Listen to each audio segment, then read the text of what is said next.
Bismillahirrahmanirrahim. Assalamualaikum warahmatullahi wabarakatuh. Nahmaduhu wa nusalli ala rasulihil karim. Oke, pada kesempatan ini kita akan bahas salah satu materi Olimpiade, yaitu adalah teori bilangan. Sebagaimana kita ketahui bahwa materi Olimpiade itu terdiri dari teori bilangan, ada geometri, ada kombinatorika dan aljabar. Nah, di dalam teori bilangan ini banyak sub-sub materi, dari keterbagian atau divisibility, dari algoritma pembagian, algoritma Euclid, kemudian ada bilangan prima dan distribusinya, kemudian ada kongruensi. Di dalam kongruensi juga banyak yang dibicarakan, ada teori Fermat, ada teori Wilson dan sebagainya. Pada kesempatan ini saya akan berbincang tentang prime and composite, salah satu submateri daripada teori bilangan prima dan komposit.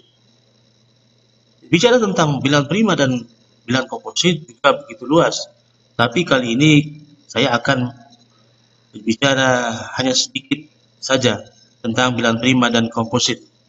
Oke, kita akan mulai. Kita mulai dengan konsep bilangan prima dan komposit. Sudah kita ketahui dari SD akan bahwa definisi daripada bilangan prima adalah bilangan asli yang hanya memiliki dua pembagi atau dua faktor, yaitu satu dan dirinya sendiri. Jadi bilangan prima itu hanya dapat dinyatakan sebagai perkalian satu dan dirinya sendiri. Misalkan saja n adalah bilangan prima, maka n itu ada dinyatakan dalam perkalian n sama dengan 1 kali n. Kemudian apa itu bilangan komposit? Bilangan komposit adalah bilangan asli yang memiliki lebih dari dua faktor. Jadi jika n itu komposit, maka dapat dinyatakan sebagai perkalian dua bilangan asli yang lebih besar dari satu. Oke, kita ambil contoh. Misal, n itu adalah 3 dikali A plus 1 dikali B. Dengan A dan B bilangan asli. Ini pasti sudah bilangan komposit. Kenapa? Karena n ini dapat dinyatakan sebagai perkalian dua bilangan asli yang lebih besar dari satu. Yang mana lebih besar dari satu? A plus 1 jelas lebih besar dari 1. Ya. 3B juga lebih besar dari 1. Kemudian ada teorema atau sifat tentang bilangan prima ini, yang berbunyi setiap komposit n memiliki pembagi prima P, ya, dengan P lebih kecil sama dengan akar n. Jadi kalau n itu adalah bilangan komposit, maka si n tadi memiliki faktor prima atau bagi prima, ya, yang lebih kecil sama dengan akar n. Lalu bagaimana buktinya? Apa buktinya? Oke, kita akan buktikan.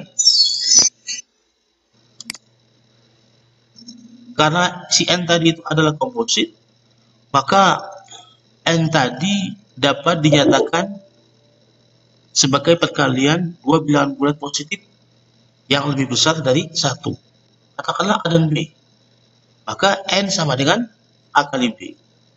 Di sini pertama-tama yang kita akan buktikan bahwa A itu lebih kecil atau sama dengan akar n.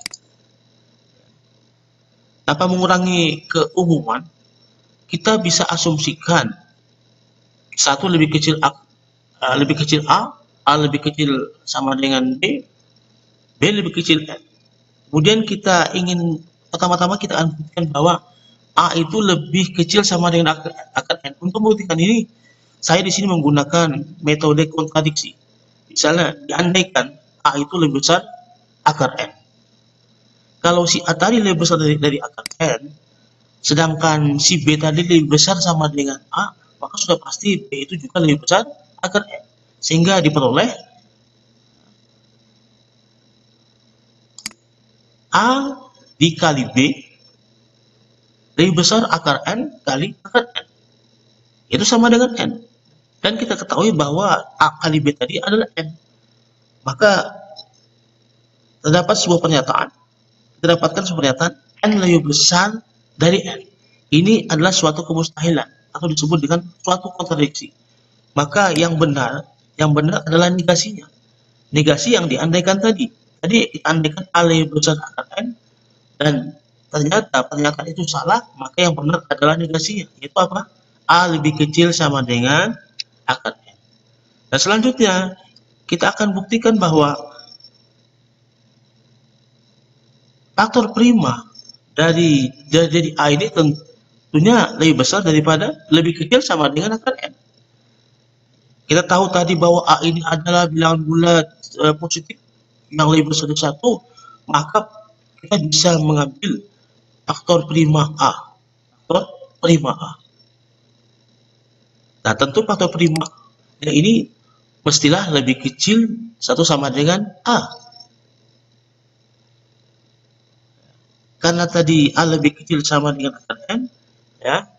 Dan si P tadi yang kita anggap sebagai faktor prima dari A tadi, ya, itu pasti lebih kecil daripada A, lebih kecil sama dengan A. Sehingga kita dapat simpulkan bahwa P itu lebih kecil sama dengan akar N, maka bukti selesai. Bahwa setiap bilangan komposit pasti memiliki faktor prima yang lebih kecil daripada atau sama dengan akar N. Oke, bagaimana cara menggunakan teorema ini? Contoh misalnya saja, apakah 313 itu adalah prima?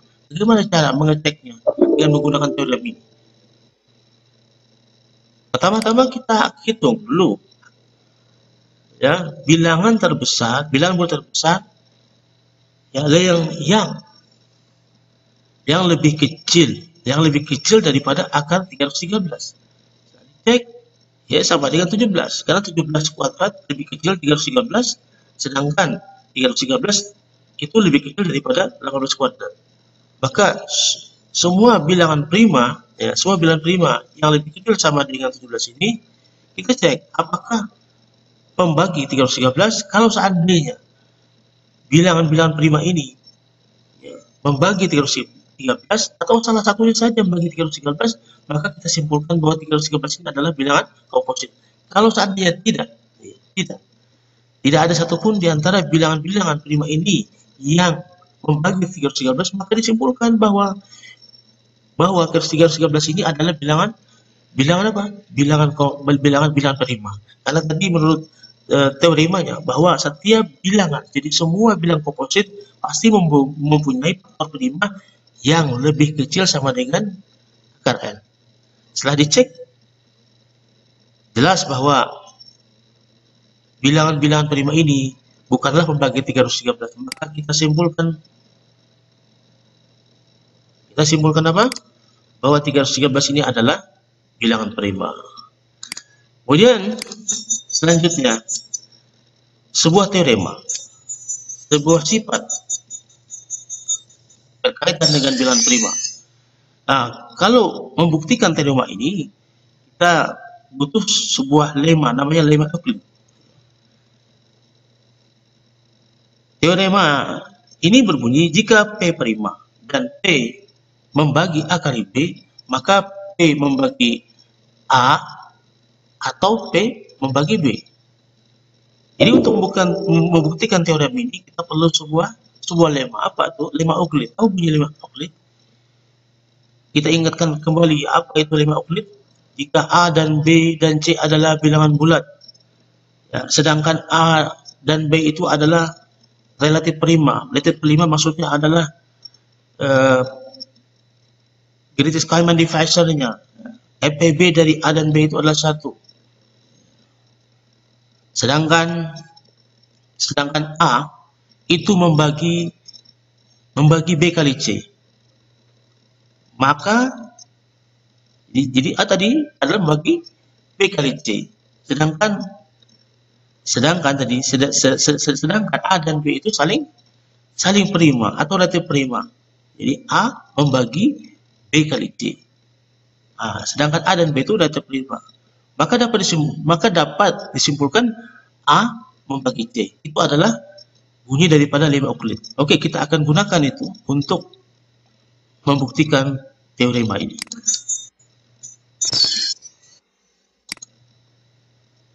Bukti, diketahui P prima dan P membagi A kali B. Yang akan kita buktikan adalah P membagi A saja atau P membagi B saja. Kalau P membagi A, maka bukti trivial. Karena itu yang kita akan buktikan, P membagi A atau P membagi B. Nah, bagaimana kalau P tidak membagi A? Maka kalau P tidak membagi A, ini berarti bahwa PB atau greatest common divisor di CD A dan P adalah 1. Nah, menurut lemma Euclid, maka P pasti membagi B. Bukti selesai. Oke. Kemudian saya akan membahas beberapa soal, dan soal-soal ini saya ambil dari latihan soal teori bilangan yang ada di bahan ajar e-learning. Saya tunjukkan dulu latihan soalnya. Ada 70 soal dari latihan soal di bahan ajar e-learning. Kalian bisa buka. Ini adalah latihan soal introductory problem tentang teori bilangan. Submaterinya adalah bilangan prima dan komposit, bimbingan kelas 10 OSN KSM. Ini ada 70 soal. Saya ambil beberapa soal saja, ada 4 soal yang saya bahas di sini. Kalian bisa buka di bahan ajar e-learning, bahan Insentindia Pekalongan. Kita kembali lagi ke soal. Berapa banyak bilangan bulat n sehingga 15n-73, 16n-27, 17n-14 ketiga-tiganya adalah bilangan prima. Jadi ketiga bilangan ini adalah bilangan prima. Kalau ketiga bilangan prima ini adalah bilangan prima ganjil, kalau dijumlahkan menghasilkan bilangan apa? Juga tentunya menghasilkan bilangan ganjil. Tapi kalau seandainya tiga bilangan prima ini berbeda dan salah satunya ada yang memuat bilangan prima genap yang talendangkan bukan ada 2, maka genap tambah ganjil menghasilkan bilangan genap. Oke, kita langsung jumlahkan saja. 15n-73, 16n-27, 17n-14 sama dengan 48n-114. Jadi 48n-114 ini adalah penjumlahan dari ketiga bilangan ini, dan itu adalah bilangan genap. Maka apa yang kita dapat simpulkan? Yang dapat disimpulkan adalah bahwa di antara ketiga bilangan ini pasti ada bilangan genap prima, yaitu 2. Bagaimana kita tahu bahwa di antara ketiga bilangan ini merupakan 2? Kita cek saja 16n-27, 16n-27 ini tentunya tidak mungkin 2, karena 16n ini bilangan genap, 27 bilangan ganjil. Maka 16n-27 adalah bilangan apa? Bilangan ganjil. Kemudian 17n-14, kalau ini 2, maka menghasilkan n bukan bilangan bulat. Ini juga tidak mungkin. Tapi kalau 15n-73 ini sama dengan 2, maka menghasilkan bilangan n sama dengan 5. 16n-73 sama dengan 2. Ya, 15N sama dengan 75, maka N sama dengan 5. Bukan sama di situ saja, maka kita harus substitusikan dulu N ke dua bilangan yang lain. Kita cek apakah kedua bilangan itu menghasilkan bilangan prima kalau kita substitusikan N sama dengan 5. 16N min 27 menghasilkan 53 bilangan prima. 17N min 14 juga menghasilkan 71 juga bilangan prima. Maka dapat kita simpulkan bahwa hanya ada satu bilangan yang memenuhi, yaitu N sama dengan 5. Oke, kita lanjut ke soal nomor 2.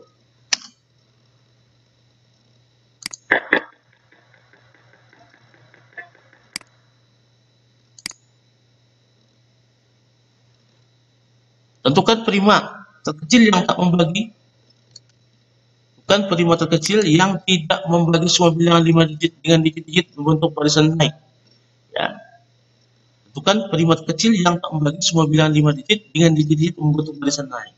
Jadi di sini kita mencari sebuah prima yang paling kecil yang tidak bisa membagi semua bilangan 5 digit di mana digit-digit naik. Kalau digit-digit naik tentunya bilangannya pun berbeda-beda. Oke, kita cek mulai prima 2, 3, 5, 7. Ya jelas 2 ini tidak mungkin. 2 ini tidak mungkin membagi semua bilangan 5 digit dengan digit naik. Kenapa? Karena jelas 2 ini membagi 2, 3, 4, 5, 6. 5 juga demikian. 5 membagi 1, 2, 3, 4, 5. Kemudian 3 juga demikian. 3 ini membagi 1, 2, 3, 6, 9. Karena jumlah digit 1, 2, 3, 6, 9 ini itu bersatu dan itu habis dibagi 3. Kemudian juga 7 juga tidak mungkin. Ya, tidak membagi semua bilangan bulat 5 digit dengan digit yang naik. Karena apa? Karena kalau kita ambil digit terakhirnya, kemudian sisanya kita kurangkan dengan dua kali bilangan tadi, itu menghasilkan 250. Kemudian dengan proses yang sama kita dapatkan 245 dan ternyata itu juga 245 ini habis dibagi 7 sehingga 7 ini membagi 2, 4, 6, 8, 9. Lalu apakah 11? Ya, tadi sudah kita cek 2, 3, 5, 7. Sekarang apakah 11 tak membagi semua bilangan 5 digit dengan digit barisan naik? Misalnya kita ambil sembarang bilangan asli 5 digit, ya. Katakanlah itu adalah A, N sama dengan A, B, C, D, E. Dengan 1 lebih kecil sama dengan A, lebih kecil B, lebih kecil C, lebih kecil D, lebih kecil E, lebih kecil sama dengan 9. Nah ini bilangan N ini, si N ini, itu sudah mewakili semua bilangan bulat 5 digit dengan digit-digit yang naik, ya.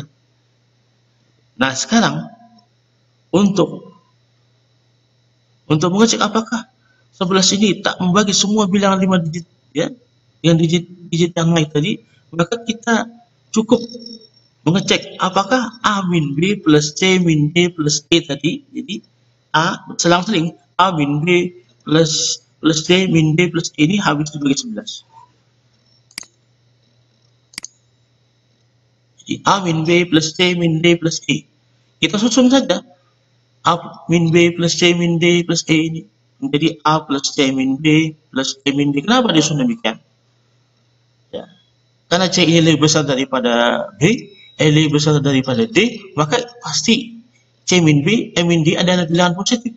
Jadi sebuah bilangan positif kalau ditambah A itu pasti lebih besar dari A, sedangkan A ini lebih besar sama dengan 1.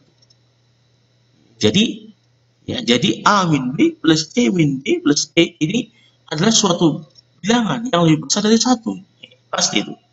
Kemudian A min B, C min D bilangan yang sama tadi, itu susun lagi dengan susunan yang berbeda.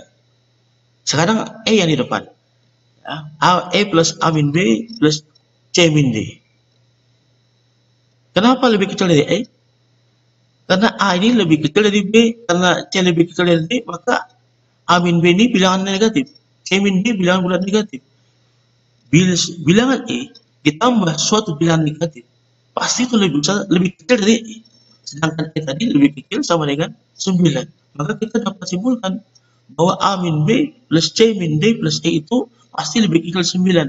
Maka ya, A min B plus C min D plus E itu adalah bilangan bulat di antara 1 9. Nah, kalau seandainya A min B plus C min D plus E tadi bilangan bulat antara 1 ya dan 9, apakah bilangan ini dapat habis dibagi 11? Tentu saja tidak.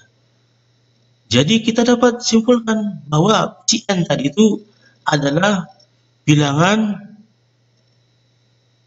yang tidak habis dibagi 11. Nah, dapat kita simpulkan pula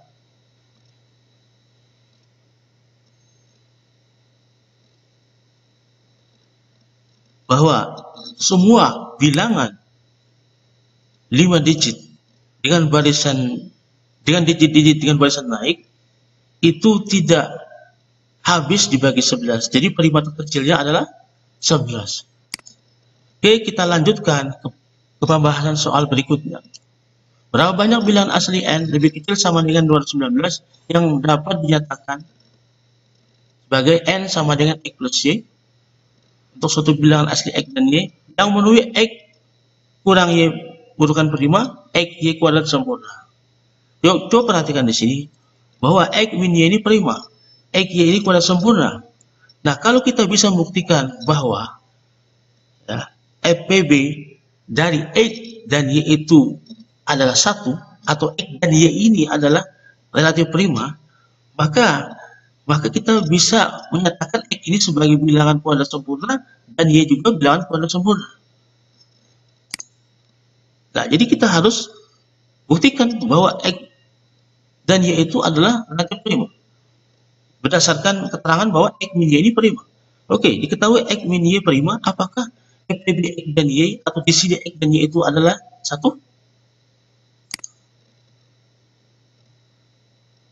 Ya, berdasarkan sifat-sifat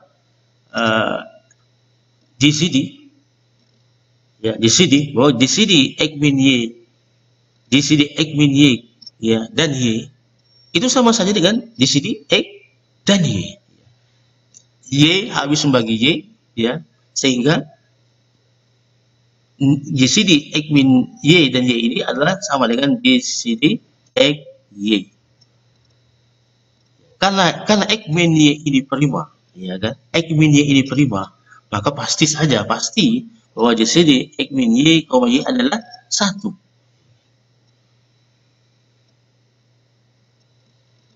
Oke, kita lanjutkan.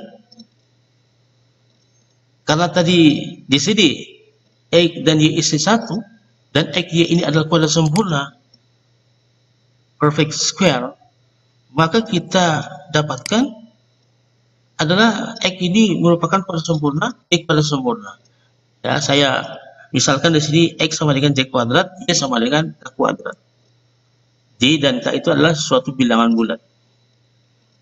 X min Y adalah Y kuadrat min K kuadrat. Dan kita faktorisasikan Y min K kali Y plus K. Kita ketahui tadi bahwa X min Y ini adalah bilangan prima, dan menurut definisi bahwa bilangan prima itu hanya dapat dinyatakan perkalian 1 kali bilangannya sendiri. Maka di antara Y min K ini dan Z perkalian itu adalah bilangan 1. Dan kita pasti tahu bahwa bilangan 1 itu tidak lain adalah Z min K. Sehingga ya, Z min K sama dengan 1, ya, ekuivalen dengan Z sama dengan K plus 1. Ya.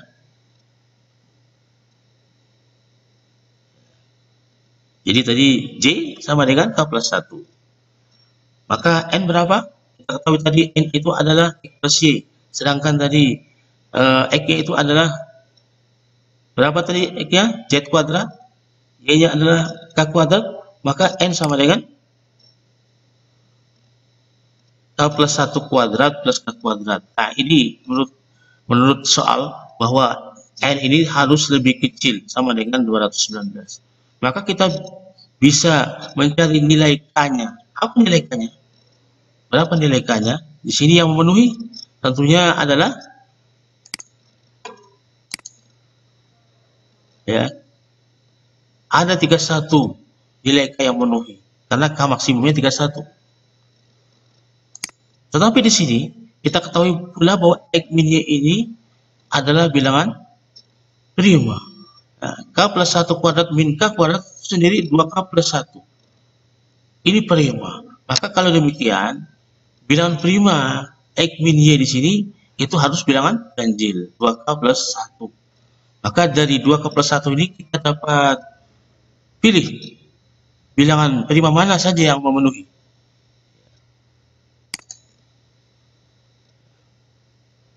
Jadi di sini K yang memenuhi itu adalah 1, 2, 3, 5, 6, 8 seterusnya sampai 30. Sampai 30. Jadi nilai-nilai K inilah yang membuat X min Y ini adalah bilangan prima. Kita ambil saja contoh 15. 15 kita sesuaikan ke K. 2 kali 15 tambah 1, 31. 30 kita sesuaikan 61. 9 kita sesuaikan 19. Jadi karena K-nya ada sebanyak berapa ini? 17. Maka N-nya juga sebanyak 17. Jadi ada 17 bilangan N yang memenuhi.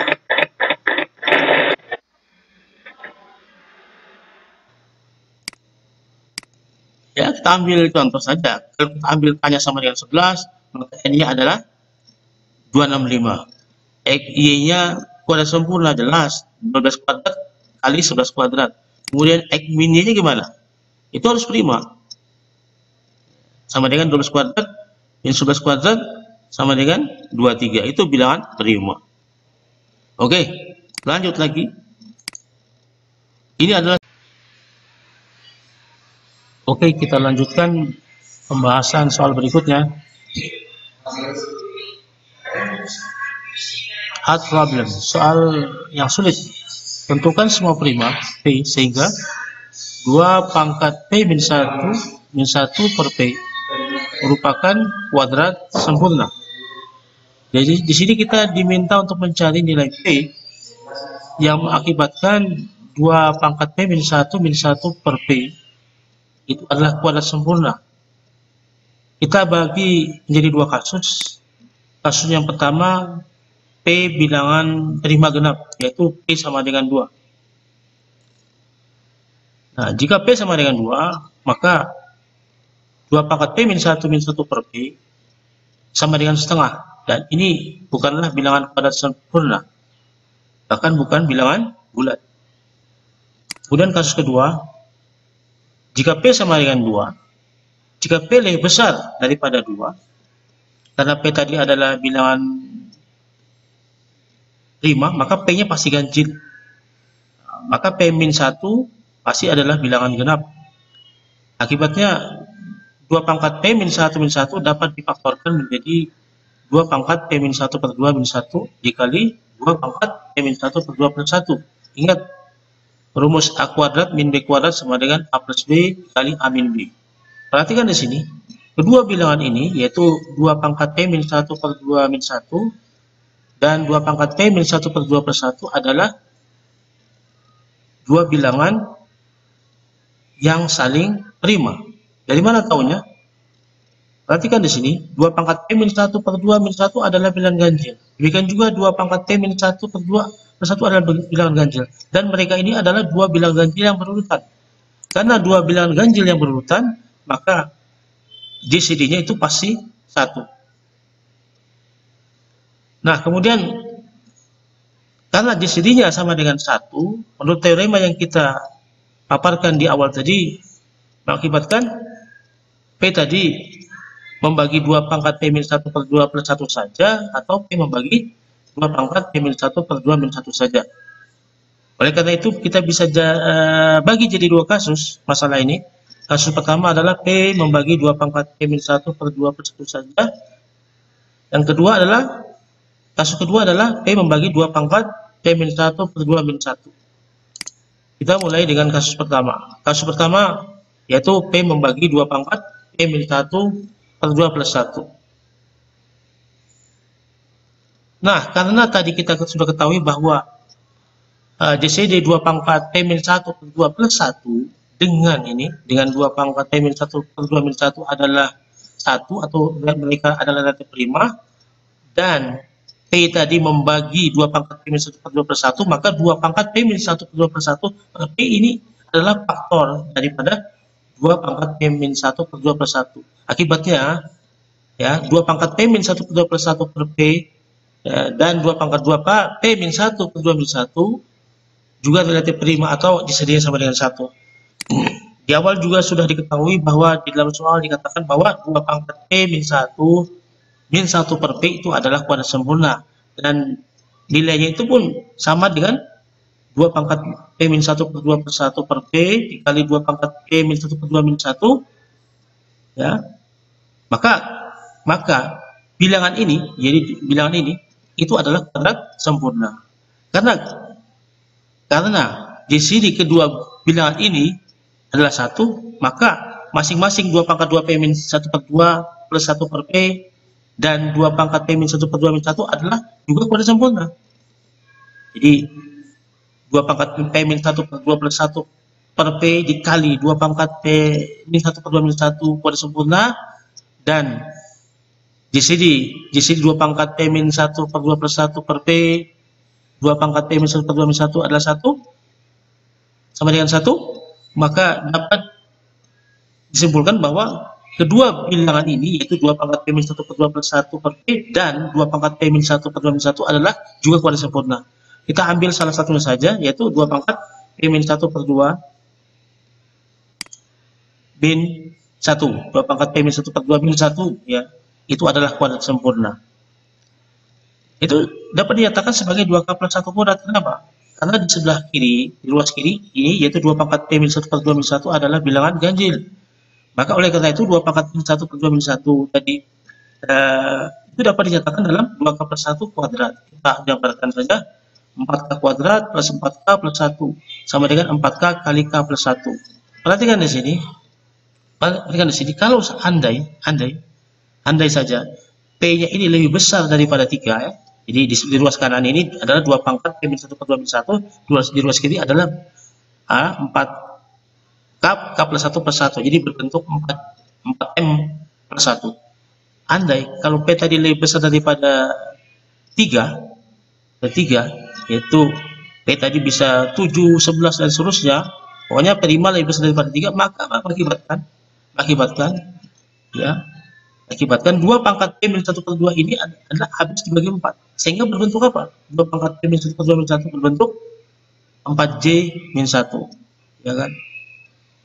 4J min 1. Sedangkan di ruas kanan itu berbentuk 4M plus 1, dan oleh karena tidak mungkin P lebih besar daripada 3. Dan bagaimana kalau P sama dengan 3? Nah, sekarang kalau P sama dengan 3, P-nya kita ganti 3. Kalau P-nya kita ganti 3, bagaimana P ganti 3?